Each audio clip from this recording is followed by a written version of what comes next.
Good morning, good afternoon, or good evening, depending on where you are in this global economy. Today is Thursday, October 27th. It's about 11 a.m. in Philadelphia. My name is Nicole Newman, and I'm excited that you're joining me today and holding me accountable. I started this video 2 days ago, but I didn't like the video. But I also didn't do the 5 miles I was supposed to do that was holding me accountable in the video. So I'm excited to make this video today because I need the accountability. I absolutely need to get it done because I have a 9 mile race on Sunday. It's a practice, but it's still a race. And then I have another race, the Cooper Norcross, I think, on November 6th. And then I have another race on November 12th, which is 9 miles for the Rocky Run. So I need this video. I need to get this done. And I also want to share some great information today. I'm going to talk about 5 ways non-savers can save. I'm not a saver. Never been. Because savings won't make you wealthy. Now, I agree that savings is important, but that's only a step on the path to wealth. You have to use that savings to invest. So for me, I'm just going to shortcut it. I'm just going to go right to investment. But I want to talk about what's the mindset to get to investment. First thing you have to do, and this is something my mother emphasized, is you have to live beneath your means. Just look at your means as 100% of your income. If you live off 120 because you're using credit cards to extend how much money you can spend in a month, you're living above your means. If you're taking out loans and paydays and finding other ways to get other people's money, you're living above your means. The golden rule to building wealth is to live beneath your means.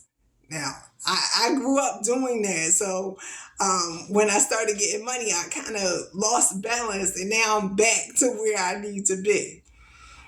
Now, how can you live beneath your means? Use a percent. Most people will tell you to save 10% of your income. Yeah, you can save that 10%, but it's better if you invest that 10%.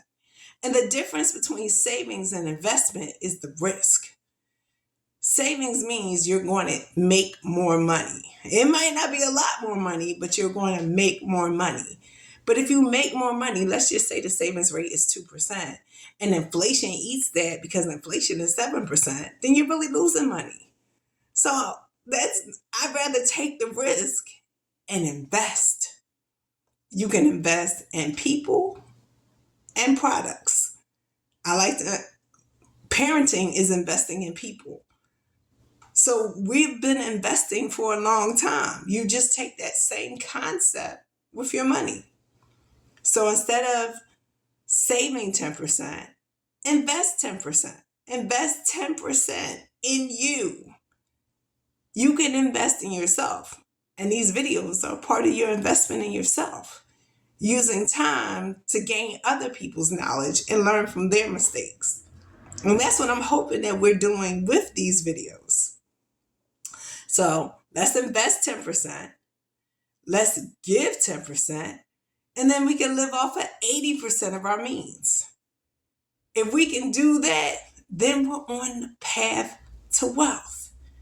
Because that concept has to come first. So how can non-savers save? There are two methodologies two categories we can use.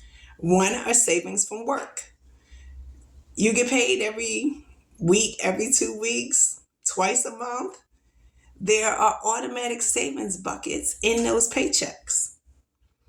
One is invest in their stock plan. Whatever stock plan they have. If it's allowed, invest in it. Number two is the tax bucket. On your W-4 form, you can allocate extra money to pay taxes and savings. That's what I do because I don't trust myself. If I have money, I'm going to spend it. So I use that bucket and use the IRS as a savings account. Some people will say, don't do that. You can make more money by taking that money and investing it somewhere else. I'm not that person because I want money at the end of the year to buy assets. And those assets can be used to make more money. Then, those are the two categories at work. What about the money you can save outside of work? Anybody can set up an individual retirement account. Buying stocks can be done outside of going to work. So you can set up an individual retirement account and buy stocks through that. Or you can use these little apps to buy shares of stocks. Some of the apps are Robinhood, M1, Cash App. You can buy stocks on there. Those are investment vehicles because they carry the risk of gaining and losing money.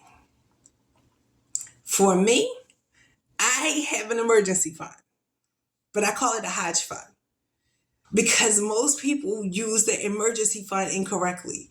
They use their emergency fund as a bucket to buy big purchases, furnitures, appliances. That's not really what an emergency fund is. I named it Hodge Fund because I have to be giving up Hodge for that emergency. And that way, I won't use my emergency money because nothing is worth giving up Hodge. Now, yes, there are some things that are worth it, but on a regular, unless we're in the hospital, I can't think of too many things I want to give up Hodge for. A car repair, maybe, but then I'm going to work hard to put that money back. And then use your savings to buy assets that have a positive ROI. If something's going to make you money, then you can use that savings to buy that purchase. So that's also an investment. So let's recap. Automatic deductions through your job are stock options and your W-4 form to use the IRS as a savings account. Outside of work, you can set up an IRA or buy stocks through apps. Have a dedicated emergency fund, name it something specific, or buy assets that have a positive ROI. So those are different ways non-savers can save. Now, I want to read something else from the author David Bach. David Bach wrote a really good book called The Automatic Millionaire. This was one of the first books I used to start the wealth building series. It's called the Finish Rich Workbook. You got to put in the work. Wealth won't come if you don't put in the work. So I think a couple videos ago, I talked about automatic bill payments. I'm getting there because I know I have to get there, but there's next level. So I want to read David Bach's Next Level to Automatic Bill Payments. If you really want to simplify your life, do what I did. Here's the truth.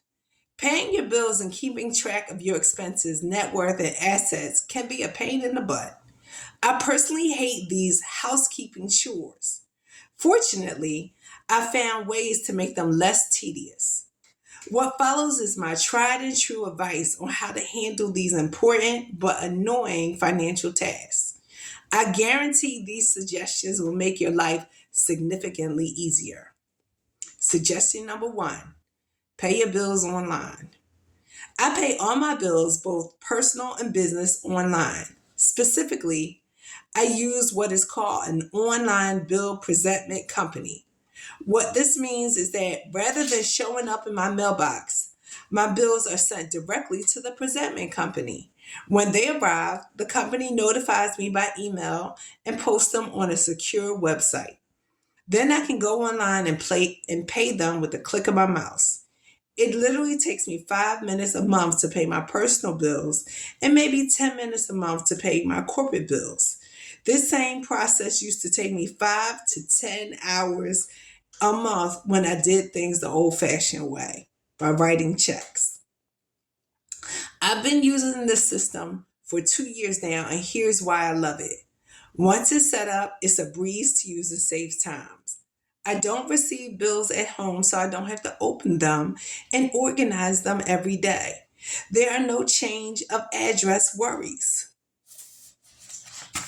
Now I'm going to the next page. I can order a disc each year with a record of all our bills and transactions for the year. After I pay my bills, the information can be quickly downloaded into Quicken or some other money management software system. This saves hours of entering the information manually. Because I use a third party company, I'm not tied to any particular financial institution, such as a bank.